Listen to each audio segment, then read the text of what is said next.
ನಾನು ಕ್ಲ್ಯಾಪ್ ಆದಾಗಿಂತನೂ ಬರ್ತಾ ಇದ್ದೀನಿ. ಸೂರಿ ಸರ್ ಇಲ್ಲಿ ಕೂತ್ಕೋಬೇಕಾದ್ರೆ ನಾನು ಅಲ್ಲಿ ಕೂತ್ಕೋತಾ ಇದ್ದೆ, ಇಲ್ಲ ಕೆಳಗಡೆ ಕೂತ್ಕೋತಾ ಇದ್ದೆ. ಎಷ್ಟೋ ಸತಿ ಅರ್ಧ ರಾತ್ರಿಲಿ ಔಟ್ಪುಟ್ ತೆಗಿಯೋಕ್ಕೆ ಇಲ್ಲೆಲ್ಲ ಮಲ್ಕೋತಾ ಇದ್ದೆ ನಾನು ಬಂದು.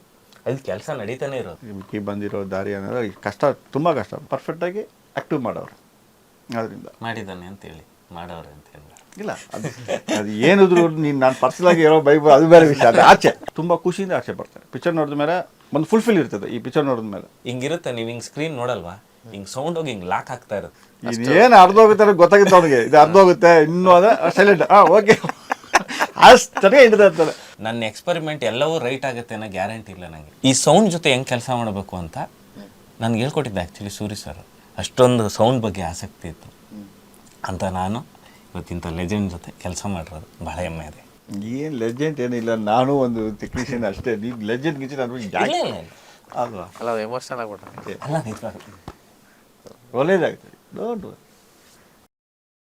ಕಾಲಾಪತ್ತರ್ 13ನೇ ತಾರೀಕು ರಿಲೀಸ್ ಆಗ್ತಿದೆ. ಕಾಲಾಪತ್ತರ್ ನಾಯಕ ವಿಕ್ಕಿ ನಮ್ಮ ಜೊತೆಗಿದ್ದಾರೆ, ರಾಜನ್ ಸರ್ ಜೊತೆಗೆ ಲೆಜೆಂಡ್ ಜೊತೆಗಿದ್ದಾರೆ. ಆ್ಯಂಡ್ ಇವರಿಬ್ಬರದು ಒಂದು ಬಾಂಡಿಂಗ್ ಇದೆ, ಅದು ವಿಕ್ಕಿಯಿಂದನೇ ಮಾತಾಡ್ಸೋಣ. ಮತ್ತು ಈ ಸಿನಿಮಾ ಆ ಸೌಂಡ್ ಗ್ಲಿಮ್ಸ್ ಬಿಟ್ಟಾಗಲೇ ನನಗೆ ಪರ್ಸ್ನಲಿ ರಾಜನ್ ಸರ್ನ ಇವರಿಬ್ಬರನ್ನ ಒಟ್ಟಿಗೆ ಕೂತು ಮಾತಾಡಿಸ್ಬೇಕು ಅನ್ನೋದೊಂದಿತ್ತು. ಅದು ನೆರವೇರ್ತಾ ಇದೆ. Thank you so much. Rajan sir ಜೊತೆಗಿದ್ದಾರೆ. ಈಗ ಜರ್ನಿ ಶುರು ಮಾಡೋದಾದ್ರೆ ವಿಕ್ಕಿ, ನಾನು ಈ ಸ್ಟುಡಿಯೋ ಜರ್ನಿ ಹೇಳ್ತೀನಿ. ನಾನು ಕ್ಲ್ಯಾಪ್ ಆದಾಗಿಂತನೂ ಬರ್ತಾ ಇದ್ದೀನಿ. ಫಸ್ಟ್ ಬಂದಾಗ ನಾನು ಈಚೆ ಕೂತಿದ್ದೆ ಸೋಫಾದಲ್ಲಿ, ನಮ್ಮನ್ನ ಒಳಗೆ ಬಿಡ್ತಾ ಇರಲಿಲ್ಲ. ನಾನು ಬರೀ ದಡ ದಡ ಬಡ ದಡ ಅಂತ ಸೌಂಡ್ ಕೇಳೋದು. ಅವಾಗ ಅನ್ಸೋದು, ಎಡಿಟಿಂಗಲ್ಲಿ ಈ ಸೀನ್ ಮಾಡಿದ್ವಲ್ಲ, ಇದಕ್ಕೆ ಮ್ಯೂಸಿಕ್ ಹಾಕಿದ್ದಾರೆ, ಅದನ್ನು ಕೇಳಿಸ್ಕೊಳ್ಳೋದು. ನೆಕ್ಸ್ಟ್ ಪ್ರೋಸೆಸ್ ಏನಂದರೆ, ಇವ್ರ ಕೆಳಗಡೆ ಒಂದು SFX ಸ್ಟುಡಿಯೋ ಇದೆ. ಅಲ್ಲಿ ಸೌಂಡ್ ಇವ್ರು ಈಚೆ ಬಂದು ಹೋದರೆ ಅಲ್ಲಿ ಸರ್ ಸರ್ ಸರ್ ಸರ್ ಅಂತ ಸೌಂಡ್ ಬರೋದು. ಇದು ನಿಲ್ ಮಾಡೋದು. ಅದು 1 ಇಯರ್ ಆಯಿತು. ಇಲ್ಲಿ ಸೋಫಾದಿಂದ ಇವ್ರ ಕೆಳಗಡೆ ಸೌಂಡ್ ಕೇಳತ್ತೆ. ನೆಕ್ಸ್ಟ್ ಇಯರಲ್ಲಿ ಇಲ್ಲೊಂದು ಸೋಫಾ ಇದೆ ಇಲ್ಲಿಗೆ ಬರೋದಕ್ಕೆ, ಆ ಸೋಫಾದ ಮೇಲೆ ಕೂತ್ಕೊಳ್ಳೋದು. ಇಲ್ಲಿ ಏನೇನಾಗುತ್ತೆ ಅದು ಲೈಟಾಗಿ ಕೇಳುತ್ತೆ. ನಿನ್ನ ಯಾರಾದ್ರು ಬರಬೇಡ ಅಂದ್ರೆ ಅಲ್ಲ ಕೇಳಿ, ಅಂದರೆ ನಮ್ಗೆ ಅದೊಂದು ಭಯ ಇತ್ತು. ದೊಡ್ಡ ಲೆಜೆಂಡ್ರಿ ಡೈರೆಕ್ಟರ್ ಜೊತೆ ಇದ್ದೀವಿ, ನಮ್ಮ ಅಸೋಸಿಯೇಟ್ಸ್ ಒಳಗಡೆ ಇರ್ತಾಯಿದ್ರು. ನಾವಿನ್ನೂ ಆ ಸ್ಥಾನಕ್ಕೆ ಬಂದಿರಲಿಲ್ವಲ್ಲ, ನಾವು ಈಚೆ ಇರ್ತೇವೆ. ಏನಾದ್ರು ಕರೆದ್ರೆ ಬಂದೆಲ್ಲ ನೋಡೋದು, ಟಕ್ಕಂತ ಹೋಗ್ಬಿಡೋದು. ಅವಾಗೇನಂದರೆ 5.1 ಇತ್ತು, 7.1 ಎಲ್ಲ ಬಂದಿರಲಿಲ್ಲ. ಅವು 5.1 ಇತ್ತು, ಕಡಿಮೆ ಸ್ಪೀಕರ್ಸ್ ಇರ್ತಾಯಿತ್ತು. ಅದಾದಮೇಲೆ ನಾವು ಡೈರೆಕ್ಷನ್ ಡಿಪಾರ್ಟ್ಮೆಂಟಲ್ಲಿ ಅಸೋಸಿಯೇಟ್ ಡೈರೆಕ್ಟರ್ ಆದಮೇಲೆ ಫಸ್ಟ್ ಬಂದು ಆ ಲಾಸ್ಟ್ ಚೇರಲ್ಲಿ ಕೂತ್ಕೊಂಡು ಏನೇನಿದೆ ನೋಡ್ಕೊಳ್ಳೋದು. ಅಂದರೆ ನಾವು ಫಸ್ಟ್ ಬಂದಾಗ ನಮ್ಮ ಸರ್ರು ಇವರೆಲ್ಲ ವರ್ಕ್ ಮಾಡಿ ನಮ್ಗೇನು ಅಂತಲೇ ಗೊತ್ತಾಗ್ತಲ್ಲ. ಸ್ಟಾಪ್, ಅದನ್ನು ಆಫ್ ಮಾಡಿ, ಇದನ್ನು ಆಫ್ ಮಾಡಿ. ನನಗೆ ಏನು ಆಫ್ ಮಾಡ್ತಾವ್ರು ಇವರೆಲ್ಲ ಸೇರಿಕೊಂಡು, ಎಲ್ಲ ಚೆನ್ನಾಗೇ ಓಡ್ತಾ ಇತ್ತಲ್ಲ, ಏನು ಅಂತ ಗೊತ್ತಾಗ್ತಾ ಇರಲಿಲ್ಲ. ಯಾಕಂದರೆ ಎಫೆಕ್ಟ್ಸು, ಮ್ಯೂಸಿಕ್ಕು, ವಾಯ್ಸು ಎಲ್ಲ ಸೇರಿದಾಗ ಒಂದು ಕ್ಲಾರಿಟಿಗೆ ತರಬೇಕು. ಅದು ಡೈರೆಕ್ಟ್ರು ಇವರು ಡಿಸ್ಕಸ್ ಮಾಡ್ತಾನೆ ಇರೋರು, ನಮಗೆ ಏನು ಮಾತಾಡ್ತಾವ್ರು ಇವರು, ಏನಕ್ಕೆ ಏನಾದ್ರು ಅರ್ಥ ಆಗ್ತದೆ. ಆಮೇಲೆ ಹೋಗ್ತಾ ಹೋಗ್ತಾ ಹೋಗ್ತಾ ಹೋಗ್ತಾ ಅವಾಗ ಗೊತ್ತಾಯಿತು ಡೈರೆಕ್ಟ್ರು ಒಂದು ಸೀನ್ನ ಹೆಂಗೆ ಕನ್ವೆ ಮಾಡಿರ್ತಾರೆ. ಅದರಲ್ಲೊಂದು ಸೌಂಡಿಂದಾಗಲಿ ಎಫೆಕ್ಟ್ಸಿಂದಾಗಲಿ ಅವ್ರ ಪರ್ಫಾರ್ಮೆನ್ಸ್ಗೆ ಎಷ್ಟೋ ಕಡೆ ತುಂಬ ಎಮೋಷನಲ್ ಸೀನ್ಗೆ ಕಂಪ್ಲೀಟ್ ಮ್ಯೂಟ್ ಮಾಡಿಬಿಡಿ, ಬರೀ ವಾಯ್ಸ್ ಅಷ್ಟೇ ಇರಲಿ ಅಂತಾರೆ. ಆ್ಯಕ್ಚುಲಿ ಇವ್ರು ಪೂರ್ತಿ ಮಾಡಿರ್ತಾರೆ ಅದನ್ನು. ಹಿಂದ್ಗಡೆ ಗಾಳಿ ಸೌಂಡು, ಅವ್ರು ನಡ್ಕೊಬರೋದು ಎಲ್ಲ ಮಾಡಿರ್ತಾರೆ. ಅವರು ಆ ಎಮೋಷನ್ ಅಷ್ಟೇ ಬೇಕು ನನಗೆ, ಎಲ್ಲದನ್ನು ಆಫ್ ಮಾಡಿ ಅಂತ. ಈ ಥರದ್ದು ಮೈನ್ಯೂಟ್ ಥಿಂಗ್ನ ಕಲಿತಾ ಕಲಿತಾ ಕಲಿತಾ ಕಲಿತಾ ಕೊನೆಗೆ ನನ್ನ ಸಿನಿಮಾಗೆ ನಾನು ಕೆಲಸ ಮಾಡಿದ್ದು ಸೂರಿ ಸರ್ ಇಲ್ಲಿ ಕೂತ್ಕೋಬೇಕಾದ್ರೆ ನಾನು ಅಲ್ಲಿ ಕೂತ್ಕೋತಾ ಇದ್ದೆ, ಇಲ್ಲ ಕೆಳಗಡೆ ಕೂತ್ಕೋತಾ ಇದ್ದೆ. ಎಷ್ಟೋ ಸತಿ ಅರ್ಧ ರಾತ್ರಿಲಿ ಔಟ್ಪುಟ್ ತೆಗಿಯೋಕ್ಕೆ ಇಲ್ಲೆಲ್ಲ ಮಲ್ಕೋತಾ ಇದ್ದೆ ನಾನು ಬಂದು. ಅಲ್ಲಿ ಕೆಲಸ ನಡೀತಾನೆ ಇರೋದು. ಒಂದು ಸತಿ ಈ ಸ್ಟುಡಿಯೋ ಒಳಗಡೆ ಕಾಲು ಇಟ್ಬಿಟ್ಟು ಬೆಳಗ್ಗೆಯಿಂದ ಸಂಜೆವರೆಗೆ ಮಾಡಿಬಿಟ್ಟು ಏನಾದರೂ ಈಚೆ ಹೋದರೆ ಮೈಗೆ ಎಷ್ಟು ಒಂಥರ ಮಸಾಜ್ ಆದಂಗೆ ಆಗ್ಬಿಟ್ಟಿರ್ತೀವಿ. ಅಷ್ಟು ಸ್ಪೀಕರ್ ಸೌಂಡ್ ಕೇಳಿ ಕೇಳಿ ನಿಮ್ಗೇನೂ ಬೇಕಾಗಿಲ್ಲ, ಜಸ್ಟ್ ಹಿಂಗೆ ತಲೆ ಕೊಟ್ಟರೆ ನಿದ್ರೆ ಬಂದುಬಿಡುತ್ತೆ. ಅಷ್ಟು ಸೌಂಡು ಇಲ್ಲಿ ನಡೆಯುತ್ತೆ. ಯಾಕಂದರೆ ನಿಮ್ಗೊಂದು ಸಿಡ್ಲು ಹೊಡೆದ್ರೆ ಏನು ಸೌಂಡ್ ಆಗುತ್ತೆ, ಸೇಮ್ ಸೌಂಡ್ ಇಲ್ಲಿ ಆ ಫೀಲ್ ಇರುತ್ತೆ ಎಲ್ಲ ಸೌಂಡು. ನಾವು ಯಾರೇ ಡೈರೆಕ್ಟ್ರು ಏನೇ ಸಿನಿಮಾ ಮಾಡಿದ್ರು ಇಲ್ಲೊಂದು ಸೌಂಡಲ್ಲಿ ಕೇಳ್ಕೊಂಡು ಹೋಗ್ತೀವಲ್ಲ, ಇದೇ ಲಾಸ್ಟು. ಹೊರಗಡೆ ನಾವು ಆ ಸೌಂಡ್ ಎಫೆಕ್ಟನ್ನು ಇಷ್ಟು ಫುಲ್ಫಿಲ್ ಆದಷ್ಟು ಆಗಲ್ಲ ಹೊರಗಡೆ. ಇದೇ ಫೈನಲ್ಲು. ಇವತ್ತು ನಾನೇನು ಫೈನಲ್ ಇವ್ರ ಹತ್ರ ಪಿಕ್ಚರ್ ನೋಡ್ಕೊಂಡು ಅದೇ ಫೈನಲ್ ನನ್ನ ಸಿನಿಮಾದ ಕ್ವಾಲಿಟಿ ಆಫ್ ಸೌಂಡ್. ಮುಂದಕ್ಕೆ ಅದು ಏನಾಗುತ್ತೋ ನನಗೆ ಗೊತ್ತಿಲ್ಲ, ಬಟ್ ಆ ಕ್ವಾಲಿಟಿ ಸೌಂಡ್ ಇಲ್ಲಿ ಮುಗಿಯುತ್ತೆ. DAಯಲ್ಲಿ ಕಲರ್ ಏನು ನೋಡ್ತೀವಿ ಅದು ಕಲರ್ ಅಲ್ಲಿಗೆ ಮುಗಿಯುತ್ತೆ. ನನ್ನನ್ನು ಅಸ್ಟೆಂಟಾಗಿಂದ ಹಿಡಿದು ಇಲ್ಲಿವರೆಗೂ ಅವತ್ತೆಂಗೆ ನನ್ನ ಮಾತಾಡಿಸ್ತಾಯಿದ್ರು ಟಿಲ್ ಡೇ ಇವತ್ತು ಅದೇ ಬಾಂಡಿಂಗು, ಅದೇ ತಮಾಷೆ, ಅದೇ ಕಾಲು ಎಳೆಯೋದು, ಅದೇ ಒಬ್ಬ ಬ್ರದರ್ ಆಗಿ ಇವರು ನನ್ನ ತಪ್ಪುಗಳನ್ನು ನಾನು ಫಸ್ಟ್ ಕಟ್ ಮಾಡಿದ ಸಿನಿಮಾನ ಇವ್ರಿಗೆ ತೋರಿಸ್ದೆ. ಇದು ನೋಡಿ ಅಣ್ಣ, ಇದು ಇವ್ರು ಯಾವಾಗಲೂ ನೋಡೋದು ಅವ್ರ ಎಫೆಕ್ಟ್ ಆಗಲಿ ರೀರೆಕಾರ್ಡಿಂಗ್ ಏನು ಜಸ್ಟ್ ಹಿಂಗೆ ಸಿನಿಮಾ ನೋಡಿದ್ರು. ಸಿನಿಮಾ ನೋಡಿ ಇವರೊಂದಷ್ಟು ಪಾಯಿಂಟ್ಗಳು ಹೇಳಿದ್ರು, ವ್ಯಾಲಿಡ್ ಪಾಯಿಂಟ್ಗಳನ್ನ. ಅಂದರೆ ಶೂಟಿಂಗಲ್ಲ, ಆ ಪ್ರೋಸೆಸ್ಸಲ್ಲಿ ಏನು ಪಾಯಿಂಟ್ಗಳು ಏನೇನು ಮಾಡ್ಬೋದು ನೀನು ಇದರಲ್ಲಿ ಅನ್ನೋದನ್ನ ಹೇಳಿದ್ರು. ಅದನ್ನೆಲ್ಲ ಮಾಡೋದಕ್ಕೆ ಕಾರಣ ರಾಜನ್ ಅವರು ಆ್ಯಕ್ಚುಲಿ. ಸರ್, ಒಂದು ಅಂದರೆ ನಿಮ್ಮ ಜರ್ನಿಯಲ್ಲಿ ತುಂಬ ಜನ ಬಂದು ಹೋಗಿರ್ತಾರೆ ಅಥವಾ ಇದ್ದಾರೆ ಎಲ್ಲರೂ. ವಿಕ್ಕಿ ವಿಚಾರಕ್ಕೆ ಬಂದರೆ ವಜ್ರೇಶ್ವರಿ ಆಫೀಸಿಂದ ಹಿಡಿದು ಇಲ್ಲಿಯವರೆಗೆ ಈಗ ಹೇಳೋದಾದರೆ ಸರ್, ತುಂಬ ಒಳ್ಳೆ ಗ್ರೋತ್ ಅದು ಆ್ಯಕ್ಚುಲಾಗಿ. ಯಾಕಂದರೆ ಅದು ಆ ಗ್ರೋತ್ ಅನ್ನೋದು ಅಷ್ಟು ಈಸಿ ಅಲ್ಲ, ಈಸಿ ಮಾತೇ ಅಲ್ಲ ಫಸ್ಟ್ ಪಾರ್ಟ್. ಯಾಕಂದರೆ ವಿಕ್ಕಿ ಬಂದಿರೋ ದಾರಿ ಅನ್ನೋದು ಕಷ್ಟ, ತುಂಬ ಕಷ್ಟಪಟ್ಟವ್ರು. ನಾವು ನೋಡ್ತಾ ಇರ್ತೀವಲ್ವ, ಈ ಮಟ್ಟಕ್ಕೆ ಬಂದು ಕೂತಿರ್ಬೇಕಾದ್ರೆ ಅದು ಎಷ್ಟೋ ದಿವಸ ನಿದ್ರೆ ಕಟ್ಟಿರ್ಬೇಕು, ಆ ಥರ ಒಂದು ಕಷ್ಟಪಟ್ಟಿರ್ತಾರೆ. ಅದನ್ನು ಫಲಿತ ಬಂದು ಇಲ್ಲಿ ಸಿಕ್ಕಿದೆ. ಅದ್ರ ಏನಿದೆ ರಿಸಲ್ಟ್ ಇವಾಗ ಇಲ್ಲಿ ಕೂತ್ಕೊಂಡು ಇದನ್ನು ಕಾಲಪತ್ರ ಸಿಕ್ಕಿದೆ.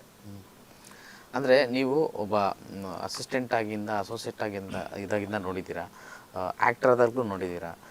ಈತನಲ್ಲಿರುವಂತಹ ಒಂದು ಡೈರೆಕ್ಷನ್ ಕ್ವಾಲಿಟೀಸು, ಒಬ್ಬ ಡೈರೆಕ್ಟರ್ ಕ್ವಾಲಿಟೀಸು ಮತ್ತು ಈ ಸಿನಿಮಾದ ಔಟ್ಪುಟ್ ನೋಡಿದಾಗ ನಿಮ್ಗೇನು ಅನ್ನಿಸ್ತು ಸರ್? ಇಲ್ಲ, ಇದು ಮ್ಯಾಟರ್ನ ಡೈರೆಕ್ಷನ್ ಏನಂದರೆ ಫಸ್ಟ್ ಪಾಯಿಂಟ್ ಏನಂದರೆ, ಇವಾಗ ವಿಕ್ಕಿ ಏನಿದೆಯೋ ವಿಕ್ಕಿಗೆ ಗೊತ್ತು. ವಿಕ್ಕಿ ಇವಾಗ ನನ್ನ ಪ್ಲಸ್ ಪಾಯಿಂಟ್ ಏನಿದೆಯೋ ನನಗೆ ಗೊತ್ತು, ನನ್ನ ಮ್ಯಾನೇಜ್ಮೆಂಟ್ ಏನು ನನಗೆ ಗೊತ್ತು, ನಿಮ್ಮದು ಅಷ್ಟೇ, ಇವ್ರದ್ದು ಅಷ್ಟೇ. ಇವಾಗ ಕಾಲಪತ್ರವು ವಿಕ್ಕಿನೇ ಸ್ಟೋರಿ, ನಮಗೆ ಸ್ಟೋರಿ ಸತ್ಯಪ್ರಕಾಶ್ ಅವರು ಇವರು ಇಬ್ಬರೂ ಸ್ಟೋರಿ ಬರ್ಕೊಂಡ್ರು. ಆಮೇಲೆ ಇವರೇ ಡೈರೆಕ್ಷನ್ ಮಾಡ್ಕೊಂಡ್ರು, ಇವರೇ ಆ್ಯಕ್ಟ್ ಮಾಡಿದ್ರು ಅದನ್ನು. ಯಾಕಂದರೆ ಇವ್ರಿಗೇನು ಬೇಕೋ ಅವ್ರಿಗೆ ಗೊತ್ತು, ಈ ಕಂಟೆಂಟಿಗೆ ಏನು ಬೇಕೋ ಅದು ಕರೆಕ್ಟಾಗಿ ಕೊಟ್ಟವ್ರೆ. ಆ್ಯಪ್ಟಾಗಿ ಈ ಕಾಲಪತ್ರಕ್ಕೆ ವಿಕ್ಕಿ ಒಬ್ಬರೇ ಅದು ತೆಗೆದುಬಿಟ್ಟು ನೋಡೋಕ್ಕಾಗಲ್ಲ ಪಿಕ್ಚರ್. ಆ ಥರ ಪರ್ಫೆಕ್ಟಾಗಿ ಕೂರ್ಸವ್ರೆ, ಪರ್ಫೆಕ್ಟಾಗಿ ಆ್ಯಕ್ಟಿವ್ ಮಾಡವ್ರೆ.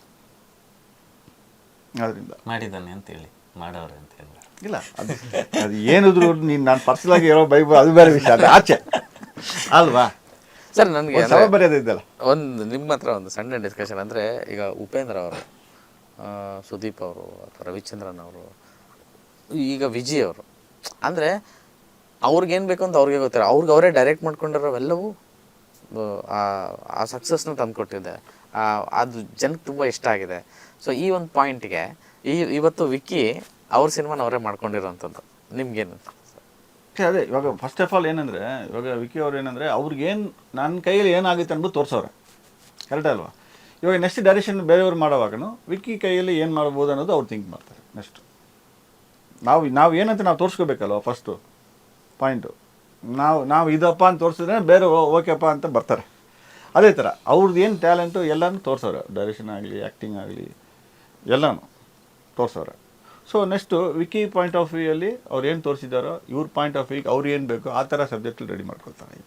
ಕರೆಕ್ಟ್. ನಾನು ತುಂಬ ಟೆಕ್ನಿಕಲ್ ವಿಷಯನ ವಿಕ್ಕಿ ಹತ್ರ ನಮ್ಮದು ಒಂದು 15 ವರ್ಷದ ಜರ್ನಿ ಇದೆ, ನಮ್ಮದು ಫ್ರೆಂಡ್ಶಿಪ್. ಸೂಪರ್. ಸೊ ಅಂದರೆ ಎವ್ರಿ ಟೈಮ್ ನಾನು ಟೆಕ್ನಿಕಲ್ ಪಾಯಿಂಟ್ಸ್ ನನಗೆ ತುಂಬ ಡೌಟ್ಸ್ ಇದ್ದಾಗೆಲ್ಲ ಕೇಳ್ತೀನಿ. ಯಾಕೆಂದರೆ ಎಲ್ಲ ಡಿಪಾರ್ಟ್ಮೆಂಟು ಕಲ್ತಿರೋಂಥ, ಎಲ್ಲರೂ ಓಡಾಡಿರೋದು ಎಲ್ಲ ಉಂಟು. ನನಗೆ ಎಷ್ಟೋ ವಿಷಯಗಳು ಗೊತ್ತಿರಲ್ಲ ಕೆಲವೊಂದ್ಸಲ. ಅಂದರೆ ನನ್ನ ಈ ಸೂರಿ ಸರ್ ಆಫೀಸ್ಗೆಲ್ಲ ತುಂಬ ರೆಗ್ಯುಲರಾಗಿ ಹೋಗೋದ್ರಿಂದ ಮತ್ತು ಆ ಟೈಮಲ್ಲೆಲ್ಲ ಕೇಳ್ತಾ ಇದ್ದೆ ಇದು ಹೆಂಗೆ ಅಂತ. ನನಗೆ ಇವಾಗ ಗೊತ್ತಾಗ್ತಿದೆ ಅಂದರೆ ಇಷ್ಟು ಮೈನ್ಯೂಟಾಗಿ ಅಬ್ಸರ್ವ್ ಮಾಡಿದ್ದಾರೆ ಮತ್ತು ನಿಮ್ಮ ಹತ್ರದಿಂದ ಕಲ್ತಿದ್ದಾರೆ ಅಂತ. ಸೊ ನೀವು ಹೆಂಗೆ ಕಂಡ್ರಿ ಸರ್? ಅಂದರೆ ನಿಮ್ಗೆ ಹೆಂಗೆ ಅಬ್ಸರ್ವೇಷನ್ ಸಿಗ್ತಾ ಇದ್ರು ವಿಕ್ಕಿ ಅಂತ? ಕೆಲಸ ಅಂತ ಬಂದಾಗ ಮ್ಯಾಟ್ರ್ ಏನಂದರೆ, ಇವರು ಅಲ್ಲಿ ಕೂತಿದ್ದ ಇಲ್ಲಿ ಅದೆಲ್ಲ ಸುಮ್ಮನೆ ಇದು ಏನಂದರೆ, ಒಂದು ಪಾಯಿಂಟ್ ತೊಗೊಂಡ್ರೆ ಬಂದು ಕೇಳ್ತಾನೆ, ಅಣ್ಣ ಇದೇನಿದು ಹಿಂಗೆ ಮಾಡ್ಬೋದಲ್ವಾ ಅಂತ. ಇವರು ವಿಕ್ಕಿಯಲ್ಲಿರೋದು ಪಾಯಿಂಟ್ ಕರೆಕ್ಟಾಗಿರ್ತದೆ ಆ್ಯಕ್ಚುಲಾಗಿ. ಇದರಲ್ಲಿ ಕೆಲಸದಲ್ಲಿ ದೊಡ್ಡವರು ಚಿಕ್ಕವರು ಲೆಜೆಂಡ್ ಅದು ಯಾವುದು ಬರೋಲ್ಲ ಕೌಂಟಿಗೆ. ಯಾರು ಹೇಳಿದ್ರು ಅದನ್ನು ನಾವು ತೊಗೋಬೇಕು ಫಸ್ಟ್ ಪಾಯಿಂಟು. ಕೆಲವು ವಿಕ್ಕಿನೂ ಕೊಡ್ತಾರೆ, ಅಣ್ಣ ಇದು ಹಿಂಗೇನ ಅಂತಾರೆ.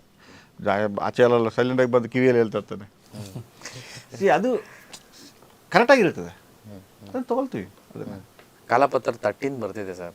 ಫಸ್ಟ್ ವ್ಯೂವರ್ ನೀವು, ಫಸ್ಟ್ ಸಜೆಷನ್ ಕೊಟ್ಟಿರೋದು ನೀವೇನೆ. ಸೊ ನಿಮ್ಮಿಂದ ಫಸ್ಟ್ ರಿಯಾಕ್ಷನ್ ಕೇಳೋವಂಥ ಆಸೆ.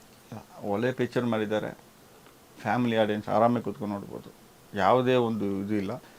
ತುಂಬ ಖುಷಿಯಿಂದ ಆಸೆ ಪಡ್ತಾರೆ. ಪಿಕ್ಚರ್ ನೋಡಿದ ಮೇಲೆ ಒಂದು ಫುಲ್ಫಿಲ್ ಇರ್ತದೆ. ಈ ಪಿಕ್ಚರ್ ನೋಡಿದ ಮೇಲೆ ಒಂದು ಡಿಫ್ರೆಂಟಾಗಿರ್ತದೆ. ನಾರ್ಮಲ್ಲಾಗಿ ಒಂದು ಪಿಕ್ಚರ್ ನೋಡೋ ಒಂದು ಫೀಲ್ ಇರೋಲ್ಲ. ಒಂದು ಡಿಫ್ರೆಂಟಾಗಿ ಒಂದು different subject, different point of view ಚೆನ್ನಾಗಿರ್ತದೆ. ಆಮೇಲೆ ಫ್ಯಾಮಿಲಿ ಫುಲ್ ಕೂತ್ಕೊಂಡ್ರೂ ಆರಾಮಾಗಿ ಈ ಕೆಲವ್ರು ಏನೋ ಒಂದು ನೋಡ್ತೀವಿ ಬಂದು ಇಲ್ಲದೆ ಒಂದು ಫುಲ್ಫಿಲ್ ಆಗಿ ಮನಸ್ಸು ಒಂದು ಫುಲ್ಫಿಲ್ ಆಗುತ್ತೆ ಬರ್ತಾರೆ. ಆ ಥರ ಒಂದು ಪಿಕ್ಚರ್ ಮಾಡಿದ್ದಾರೆ, ತುಂಬ ಒಳ್ಳೆ ಪಿಕ್ಚರ್. ವಿಕ್ಕಿ ಅಂದರೆ ಒಂದು ಆ್ಯಕ್ಚುಲಿ ಎಂಥ ಮೂಮೆಂಟ್ ಅಂದರೆ ತುಂಬ ಹಠ ಮಾಡಿ, ಅಂದರೆ ಎಷ್ಟು ಪ್ರೀತಿ ಮತ್ತು ನಿಮ್ಮ ಸಿನಿಮಾ ಭಕ್ತಿ, ಆತನಿಗಿರುವಂಥ ಸಿನಿಮಾ ಭಕ್ತಿ, ಅಂದರೆ ಈ ಒಂದು ಇಂಟರ್ವ್ಯೂ ಆಗೋದಕ್ಕೆ ಅಥವಾ ರಾಜನ್ ಸರ್ನ ಮಾತಾಡ್ಸೋದಕ್ಕೆ ನನಗೆ ತುಂಬ ಮಾತಾಡೋರು. ಅಂದರೆ ನಾನು ಇವಾಗ ಎಲ್ಲರಿಗೂ ಗೊತ್ತಾಗಲಿ ಅನ್ನೋ ಕಾರಣಕ್ಕೆ ಹೇಳ್ತಾ ಇದ್ದೀನಿ. ನೀವು ನೋಡಿರೋಂಥ ರಾಜನ್ ಸರ್ ನಿಮ್ಮದೊಂದು ಜರ್ನಿ ಇದೆಯಲ್ಲ, ಅದನ್ನು ಹೇಳ್ಬೋದಾ? ಖಂಡಿತ ಹೇಳ್ಬೋದು. ನಾನು ಅಸ್ಟೆಂಟ್ ಆಗಿಂದನೂ ಇವ್ರು ಸಿಗೋರು, ಯಾವಾಗಲೂ ವಜ್ರೇಶ್ವರಲ್ಲಿ ಸಿಗೋರು, ಅಲ್ಲೇ ಮಾತಾಡ್ಸೋರು. ಅವ್ರಿಗೆ ನಾನು ಕೊನೆ ಅಸ್ಟೆಂಟು, ನಾನೇನೋ ಮುಂದಕ್ಕೇನೋ, ಅದು ಯಾವುದೋ ಇಂಟೆನ್ಷನ್ ಇರಲಿಲ್ಲ ಅವ್ರಿಗೆ.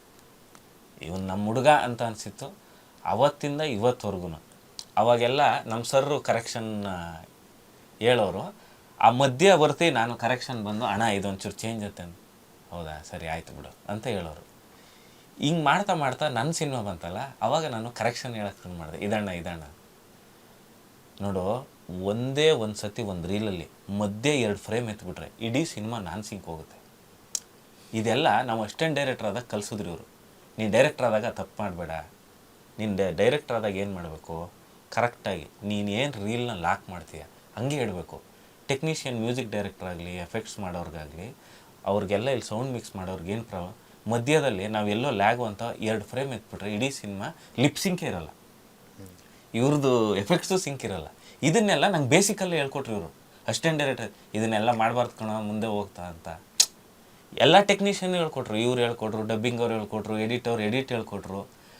ನಮ್ಮ ಸರ್ ಜೊತೆ ಎಷ್ಟು ಕ್ಲೋಸ್ ಆಗಿದ್ದೆ ಅದೇ ಥರ ಇವ್ರ ಜೊತೆಗೂ ಕ್ಲೋಸ್ ಆಗಿದ್ದೆ. ನಾನು ಇವ್ರ ಜೊತೆ ಬೇರೆ ಬಿಸ್ನೆಸ್ ಬಗ್ಗೆ ಆಗಲಿ ಅದ್ರ ಬಗ್ಗೆ ಆಗಲಿ ಟಿಲ್ ನಾ ಮಾತಾಡಿಲ್ಲ. ನಾ ಮಾತಾಡಿದ್ರೆ ಆ ಸಿನಿಮಾದಲ್ಲಿ ಯಾಕೆ ಹಿಂಗೆ ಮಾಡವ್ರೆ, ನಮ್ಮ ಸಿನಿಮಾದಲ್ಲಿ ನಾನು ಯಾಕೆ ಹಿಂಗೆ ಮಾಡಿದ್ವಿ, ಇದ್ರದ್ದು ಯಾಕೆ ಅಲ್ಯಾರೋ ಮಾಡಿಬಿಟ್ರಿ ಸೌಂಡ್ ಏನೋ ಬಂದ್ಬಿಡ್ತು, ನಿಮ್ಮಲ್ಲೂ ಸೇಮ್ ಮಿಷಿನ್ ಅಲ್ವ, ನಿಮ್ಮದಲ್ಲಿ ಯಾಕೆ ಬರೋಲ್ಲ, ಬರೀ ತಾರ್ಕಿಕವಾಗಿ ಕ್ವಶನ್ ಕೇಳಿ ನನಗೆ ಬೇಕಾದ ಕೆಲಸನೆಲ್ಲ ಇವ್ರಿಗೆ ಕಾಟ ಕೊಟ್ಟು ಮಾಡಿಸ್ಕೊಂಡಿದ್ದೀನಿ. ಆ್ಯಕ್ಚುಲಿ ತುಂಬ ಕರೆಕ್ಷನ್ ಮಾಡ್ತಾಯಿದ್ದೆ. ನಂಗೆ ಇದೊಂದು ಸ್ವಲ್ಪ ಬೇಕು. ಯಾವತ್ತೂ ನಾನು ಚಿಕ್ಕವನು, ಫಸ್ಟ್ ಸಿನಿಮಾ ಡೈರೆಕ್ಟ್ರು, ನಾವು ಗೊತ್ತಮ್ಮ ನಾವೆಷ್ಟು, ಅದು ಯಾವತ್ತೂ ಹೇಳಿಲ್ಲ. ಹಂಗೆ ಕೇಳಿದ್ರೆ ಇದು ವ್ಯಾಲಿಡ್ ಪಾಯಿಂಟಾ, ಇಲ್ಲ ನಾನೇ ರಾಂಗಾಗಿ ಏನಾದರೂ ಹೇಳಿದ್ರೆ ನೋಡಪ್ಪ ಇದು ಮಾಡಿದ್ರೆ ಹಿಂಗಾಗುತ್ತೆ. ಆ ಪೇಷನ್ಸಿಂದ ಹೇಳೋರು. ಕೆಲವೊಂದು ಕಡೆ ಪೇಷನ್ಸಿಂದ ಹೇಳಲ್ಲ, ರೀ ಅದು ನಿಮ್ಗೆ ಗೊತ್ತಾಗಲ್ಲ ಸುಮ್ಮನೆ ಇರ್ರಿ ಅಂದ್ಬಿಡ್ತಾರೆ, ಹರ್ಟ ಹಂಗೆ. ಇವ್ರು ಯಾವತ್ತೂ ಹಂಗೆ ಹೇಳ, ನೋಡ ಇದು ಮಾಡಿದ್ರೆ ಹಿಂಗಾಗುತ್ತೆ, ಇದು ಮಾಡಿದ್ರೆ ಹಿಂಗಾಗುತ್ತೆ, ಇಷ್ಟೇ ವ್ಯತ್ಯಾಸ, ಯಾವ್ದು ಬೇಕು ನೀನೇ ಚೂಸ್ ಮಾಡ್ಕೊ ಅಂತ ಹೇಳಿ ಇವರೇ ತುಂಬ ವಿಷಯನ ಇದರಲ್ಲಿ ನೀವು ಒಂದಷ್ಟು ಸೌಂಡು ಡಿಸೈನ್ ಮಾಡಿದ್ದಾರೆ. ಅಂದರೆ ನನ್ನ ಪ್ರೆಷರು, ಆಮೇಲೆ ಇವ್ರೂ ಇದಕ್ಕೆ ಮಾಡಬೇಕು ಅಂತ ಒಂದಷ್ಟು ಸೀನಿಂದ ಸೀನ್ಗೆ ಟ್ರಾನ್ಸಾಕ್ಷನ್ಗಳಿದೆ. ಅದರಲ್ಲಿ ಎಫೆಕ್ಟು ನೀವು ಥಿಯೇಟ್ರಲ್ಲಿ ನೋಡಿದ್ರೆ ಗೊತ್ತಾಗುತ್ತೆ. ಅದನ್ನು ತುಂಬ ಚೆನ್ನಾಗಿ ಮಾಡಿದ್ದಾರೆ. ಆಮೇಲೆ ಇದರಲ್ಲಿ ಸೌಂಡ್ಗೋಸ್ಕರನೇ ತುಂಬ ಜಾಗ ಇದೆ ಇಡೀ ಸಿನಿಮಾದಲ್ಲಿ. ನಮ್ಮ ಸಿನಿಮಾದಲ್ಲಿ ಡೈಲಾಗ್ ಕಡಿಮೆ, ಒಂದು ಸೀನಿಂದ ಒಂದು ಸೀನ್ಗೆ ಅವ್ರದ್ದು ಒಂದಷ್ಟು ವಿಷಯಗಳು ನಡೆಯುತ್ತೆ ಸಿನಿಮಾದಲ್ಲಿ. ಆ ಟ್ರಾನ್ಸಾಕ್ಷನ್ ಮಾಡಿರೋದ್ರಲ್ಲಿ ಇವರು ಎಕ್ಸ್ಟ್ರಾರ್ಡಿನರಿ ವರ್ಕ್ ಮಾಡಿದ್ದಾರೆ ಈ ಸಿನಿಮಾದಲ್ಲಿ ಅಂತ. ನೀವು ಅದನ್ನು ರೀಲ್ 1 ಶುರುವಾಗುತ್ತದೋ, ರೀಲ್ 1 ಬಿಗಿನಿಂಗಿಂದ ಒಂದು ಟೈಟ್ಲ್ ಕಾರ್ಡಿಂದ ಏನಣ್ಣ, ಟೈಟ್ಲ್ ಕಾರ್ಡಿಂದನೇ ಇವ್ರದ್ದು ಆ ಚಮಕ್ಕು ಈ ಸಿನಿಮಾದಲ್ಲಿದೆ. ನೀವು ಸಿನಿಮಾ ನೋಡಿದಾಗ ಅನಿಸುತ್ತೆ. ಅಂದರೆ ಸೌಂಡ್ ಹಿಂಗೆ ಫಾಲೋ ಆಗಿ ಹಿಂಗೊಂದು ಸ್ಟ್ರಕ್ ಆಗುತ್ತೆ ಒಂದೊಂದು ಪಾಯಿಂಟಲ್ಲಿ. ಆ ಥಿಯೇಟ್ರಲ್ಲಿ ನೋಡಿದಾಗ ಮಾತ್ರ ಮಜಾ ಎಕ್ಸ್ಟ್ರಾರ್ಡಿನರಿ. ಹಿಂಗಿರುತ್ತೆ, ನೀವು ಹಿಂಗೆ ಸ್ಕ್ರೀನ್ ನೋಡಲ್ವಾ, ಹಿಂಗೆ ಸೌಂಡ್ ಹೋಗಿ ಹಿಂಗೆ ಲಾಕ್ ಆಗ್ತಾ ಇರುತ್ತೆ. ಅದು ಏನಕ್ಕೆ ಅನ್ನೋದು ಸಿನಿಮಾದಲ್ಲಿ ನೋಡಿ. ಏನು ಬೈ ಕರೆಕ್ಟ್, ಅದನ್ನು ಸಕ್ಕ ಡಿಸೈನ್ ಮಾಡಿದ್ದಾರೆ. ಹೇಳ್ತಾ ಇದ್ರೆ ಕುತೂಹಲ ಆಗ್ತಾ ಇದೆ. ಅಂದರೆ ಒಂದೊಂದು ಪರ್ಟಿಕ್ಯುಲರ್ ಪಾಯಿಂಟ್ ಎಲ್ಲ ಕಡೆ ಇದು ಮಾಡಿಲ್ಲ, ಪರ್ಟಿಕ್ಯುಲರ್ ಪಾಯಿಂಟ್ಗೆ ಬೇಕು ಅಂತಾನೆ ಆ ಎಫೆಕ್ಟ್ನ ಟ್ರೈ ಮಾಡಿದ್ದಾರೆ. ಅದನ್ನು ಈ ಸಿನಿಮಾದಲ್ಲಿ ರಾಜನ್ ಅವ್ರದ್ದು ಒಂಥರ ಡಿಫ್ರೆಂಟ್ ಟ್ರೈ ಅಲ್ವಣ್ಣ. ಆ್ಯಕ್ಚುಲಿ ಅನೂಪ್ ಅವರು 2.0, ರಾಜನ್ ಸರ್ ಇದರಲ್ಲಿ ಏನಂತ ಹೇಳಿ ನಾವು ಫೈನಲ್ ಮಿಕ್ಸೇ ಒಂದು 6 ದಿನ ಮಾಡಿಲ್ಲ, ಮೇಲೆ ಒಂದು 6-7 ದಿನ ಮಾಡಿದ್ವಿ. ಏನು ಇವ್ರು 1 ಮಂತ್ ಮಾಡಿ ಇದನ್ನ ಎಲ್ಲದನ್ನು ಗುಡ್ಡೆ ಹಾಕೊಂಡು ನಾವೊಂದು 6ರಿಂದ 7 ದಿನ ವರ್ಕ್ ಮಾಡಿದ್ವಿ. ಅದು ವರ್ಕು ಮೊನ್ನೆವರೆಗೂ ಮಾಡಿದ್ದೀನಿ. ಸ್ವಲ್ಪ ಅವಾಗ ನಮಗೂ ಅವ್ರಿಗೂ. ಆದರೆ ಇವರು ಪಾಯಿಂಟ್ ಹೇಳಿದ ತಕ್ಷಣ ಏನಂದ್ರೆ ಇವಾಗ ಅದು ಒಂದು ಜಗಳ ಆಗುತ್ತೆ. ಅದು ಯಾವ್ದು ಮನೆಗೋಸ್ಕರ ಯಾವುದು ಜಗಳ ಆಗಲ್ಲ ಅಲ್ವಾ. ಇವಾಗ ನನ್ನ ಪರ್ಸನಲ್ ಮನೆಗೋಸ್ಕರ ಇವ್ರದ್ದು ಜಗಳ ಮಾಡೋಕ್ಕಾಗುತ್ತೆ. ಪಿಕ್ಚರ್ ಚೆನ್ನಾಗಿರ್ಬೇಕಂತ ಜಗಳ ಆಗುತ್ತೆ, ಅದು ತಪ್ಪೇನಿಲ್ವಲ್ಲ ಅದರಲ್ಲಿ. ಅಲ್ಲ ಜಗಳ ಅಂತ ಏನಿಲ್ಲ, ನಾನೊಂದು ಏನೋ ಒಂದು ಹೇಳೋದು ಹಿಂಗೆ ಇದೊಂದು ಐಡಿಯಾ ಅಂತ ಅನ್ನೋದು. ಇವ್ರಿಗೆ ಮತ್ತೆ ಎಕ್ಸ್ಪ್ಲೈನ್ ಮಾಡ್ಬೇಕು ನಂಗೆ, ಇದು ಹಿಂಗೆ ಮಾಡಿದ್ರೆ ಹಿಂಗಾಯ್ತದೆ. ನಾನು ಕೇಳಂಗಿಲ್ಲ, ಇವ್ರು ಅದನ್ನು ಕನ್ವೆ ಮಾಡಬೇಕು. ಹಂಗೆ ಕನ್ವೆ ಮಾಡಿ ತುಂಬ ವರ್ಕು ಅಂದರೆ ತುಂಬ ಮೈನ್ಯೂಟ್ ಥಿಂಕ್ ಎಲ್ಲ ಮಾಡಿದ್ದೀವಿ.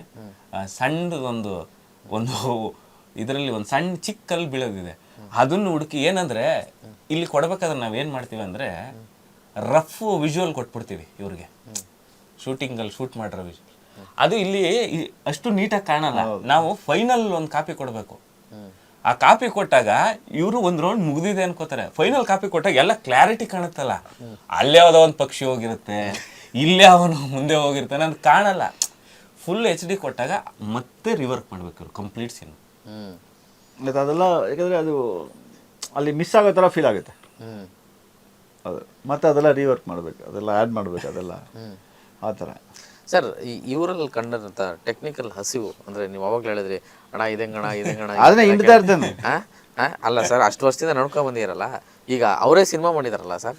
ಸೊ ಇವಾಗ ಬೇರೆ ಬೇರೆ ಪರ್ಸ್ಪೆಕ್ಟಿವ್ ನೀವು ನೋಡಿರ್ತೀರಾ ಸಿನಿಮಾ. ಅದನ್ನೇ ಹೇಳ್ತಾ ಇದ್ದಾನೆ, ಬಟ್ಟೆ ಹಿಂಡ್ಬೋದು, ಏನು ಕರೆಕ್ಟ್ ಇನ್ನು ಏನು ಟಿಯರ್ ಆಗಬೇಕು ಬಟ್ಟೆ ಅಂದರೆ ಬಿಟ್ಬಿಡ್ತಾನೆ ಅಷ್ಟೇ ಮ್ಯಾಟ್ರ್.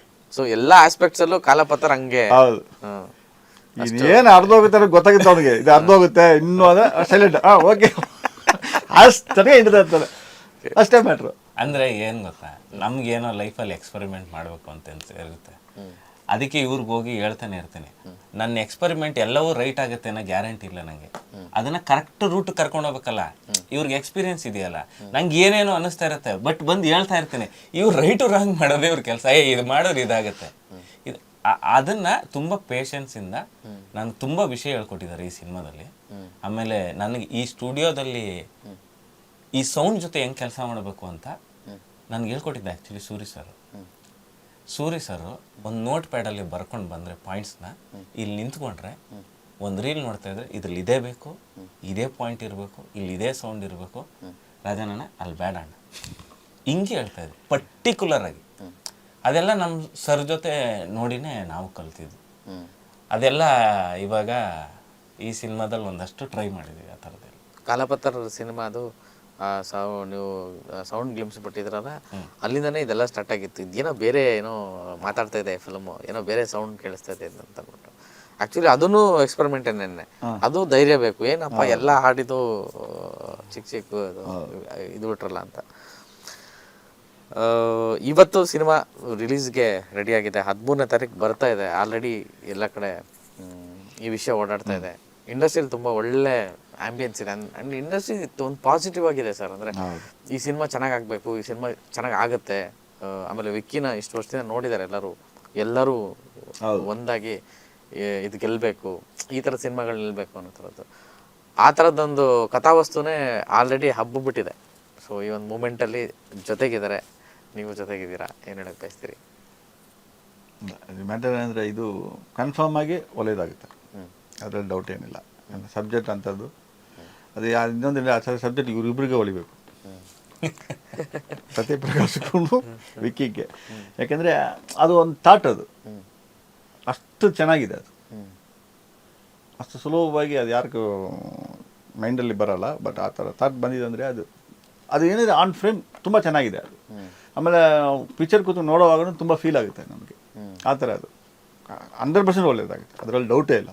ಎಂಥ ಪುಣ್ಯ ಗುರು ನಿಂದು, ಅಂದರೆ ಎಲ್ಲ ದೊಡ್ಡ ಲೆಜೆಂಡ್ಸು ಜೊತೆಯಾಗಿದ್ದಾರೆ ಪಿಕ್ಚರ್ಗೆ. ಈ ಥರದೊಂದು ಸಾಥ್ ಸಿಗ್ತಾಯಿದೆ, ಮತ್ತು ಈ ಥರದೊಂದು ಅಪ್ರಿಷಿಯೇಷನ್. ಅವಾಗಲೇ ಹೇಳ್ತಾಯಿದ್ರು ರಾಜನ್ ಸರ್, ಶಬ್ದವೇದಿಗಿಂತ ಅವಾರ್ಡ್ ಬೇಕಾ ನನಗೆ ಅಂತ.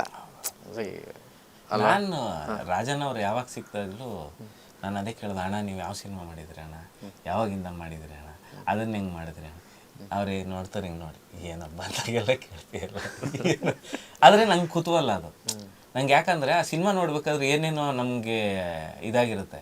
ಯಾವುದೋ ಹೋಗಿ ಐಮ್ಯಾಕ್ಸಲ್ಲಿ ಒಂದು ಸಿನಿಮಾ ನೋಡಿರ್ತೀವಿ, ಅದರಲ್ಲಿ ಏನೋ ಸೌಂಡಿಂಗ್ ಇರುತ್ತೆ, ಅದರಲ್ಲಿ ಎಲ್ಲೆಲ್ಲೋ ನಾನು ಬಂದು ಅಣ್ಣ ಅದ್ರಲ್ಲಿ ಯಾಕೆ ಬರಲ್ಲ, ನಮ್ದ್ರಲ್ಲಿ ಯಾಕೆ ಏನು ಅಂತ ಕೇಳಿದಾಗ ಎಲ್ಲದಕ್ಕೂ ಎಕ್ಸ್ಪ್ಲನೇಷನ್ ಕೊಡ್ತಾರೆ ಇವರು. ಹೆಂಗೆ ವರ್ಕ್ ಮಾಡಿದ್ರೆ ಏನು ಬರುತ್ತೆ ರಿಸಲ್ಟು, ಎಲ್ಲ ಸೇಮೆ. ಅದನ್ನೇ ಅವರು ಎಕ್ಸ್ಪ್ಲೇನ್ ಮಾಡಿ ನನಗೆ ಹೇಳ್ತಾ ಇದ್ರು. ನಾವೇನು ಗೊತ್ತಾ, ಇಂಗ್ಲೀಷ್ ಸಿನಿಮಾಗೂ 150 ರೂಪಾಯಿ ಕೊಡ್ತೀವಿ, ಇನ್ನೊಂದು ಲ್ಯಾಂಗ್ವೇಜ್ ಎಲ್ಲದಕ್ಕೂ ಒಂದು ರೇಟ್ ಕೊಡ್ತೀವಿ. ಅದ್ರಲ್ಲಿ ಚೆನ್ನಾಗಿ ಕೇಳುತ್ತೆ, ಇದ್ರಲ್ಲಿ ಕೇಳಲ್ಲ. ಈ ವ್ಯತ್ಯಾಸಗಳನ್ನು ಇವ್ರು ನೀಟಾಗಿ ಎಕ್ಸ್ಪ್ಲೇನ್ ಮಾಡ್ತಾ ಇದ್ರು ನನಗೆ. ನಾನು ಅದನ್ನು ತಿಳ್ಕೊತಾ ಇದ್ದೆ ಪ್ರತಿ ಸತಿ ಕೇಳಿ. ಆಮೇಲೆ ಇವರು ಬೇಜಾರು ಮಾಡ್ಕೊಳ್ಳದೆ ನನಗೆ ಹೇಳ್ತಾ ಇದ್ರು. ಥ್ಯಾಂಕ್ ಯು ಅಣ್ಣ. ನನ್ನ ಲೈಫಲ್ಲಿ ನಾನು ಇವತ್ತೇನು ಈ ಸ್ಟುಡಿಯೋಗೆ ಬಂದು ಕೆಲಸ ಮಾಡಿದ್ದೀನಿ. ನಾವು ಚಿಕ್ಕ ವಯಸ್ಸಲ್ಲಿ AK-47 ಸಿನಿಮಾ ಆ್ಯಡ್ ಕೊಡ್ತಾಯಿದ್ರು, ಫುಲ್ ಶೀಟ್. ಆ ಸಿನಿಮಾ ದೊಡ್ಡ ಸಿನಿಮಾ, ಕೋಟಿ ಇದು ಮಾಡಿದ್ರು. ಅವಾಗ ಅದರಲ್ಲಿ DTS ಅಂತ ಬಂದಿತ್ತು. ನಾನು ಕಾಲೇಜ್ ಡೇಸಲ್ಲಿ ಯಾವ ಪಿಕ್ಚರ್ ಆದ್ರೂ ಸರಿ, ಟೈಟ್ಲ್ ಏನಾದರೂ ಸರಿ, DTS ಅಂತ ಇದ್ರೆ ಹೋಗಿ ನೋಡ್ತಾ ಇದ್ದೆ. ಅಷ್ಟೊಂದು ಸೌಂಡ್ ಬಗ್ಗೆ ಆಸಕ್ತಿ ಇತ್ತು ಅಂತ ನಾನು ಇವತ್ತಿಂಥ ಲೆಜೆಂಡ್ ಜೊತೆ ಕೆಲಸ ಮಾಡಿರೋದು ಭಾಳ ಹೆಮ್ಮೆ ಇದೆ.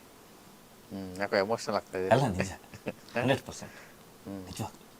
ಏನು ಲೆಜೆಂಡ್ ಏನಿಲ್ಲ, ನಾನು ಒಂದು ಟೆಕ್ನಿಷಿಯನ್ ಅಷ್ಟೇ. ನೀವು ಲೆಜೆಂಡ್ ಗಿಜೆಂಡ್ ಇಲ್ಲ ಇಲ್ಲ ಇಲ್ಲ. ಅಲ್ವಾ? ಅಲ್ಲ ಎಮೋಷನಲ್ ಆಗ್ಬಿಟ್ರೆ ಅಲ್ಲ, ನಿಜವಾಗ್ಲೂ ಒಳ್ಳೇದಾಗ್ತದೆ. Don't worry. ಇಲ್ಲ ಅಂದರೆ ಆ್ಯಕ್ಚುಲಿ ತುಂಬ ಆ ಫೀಲ್ ಇದೆ ಸರ್ ನಿಮ್ಮ ಹತ್ರ. ನಾನು ಏನೋ ಮುಖಸ್ಥಿತಿಗೆ ಹೇಳ್ತಾ ಇಲ್ಲ, ಇಲ್ಲಿ ಬಂದಾಗಲೇ ಆ ಫೀಲ್ ಆಗ್ತದೆ. ಈಗ ಏಕೆ ಅಲ್ಲ ನನಗೂ ಹಂಗೆ ಆಗ್ತಾ ಇದೆ. ಐ ಮೀನ್ ತುಂಬ ಒಳ್ಳೇದಾಗುತ್ತೆ ಪಿಕ್ಚರ್ಗೆ. ಇಲ್ಲ, ತುಂಬ ನಿಜವಾಗ್ಲೂ ಒಳ್ಳೇದಾಗುತ್ತೆ. ತುಂಬ ಒಳ್ಳೇದು. ತುಂಬ ಶ್ರಮ ಹಾಕಿದ್ದಾರೆ ವಿಕ್ಕಿ. ತುಂಬ ವರ್ಷಗಳಿಂದ ಟ್ರಾವೆಲ್ ಮಾಡಿರೋದ್ರಿಂದ ಆ ಪೇಯ್ನ್ ಗೊತ್ತು. ಈ ಸಿನಿಮಾ ತುಂಬ ಚೆನ್ನಾಗಾಗುತ್ತೆ.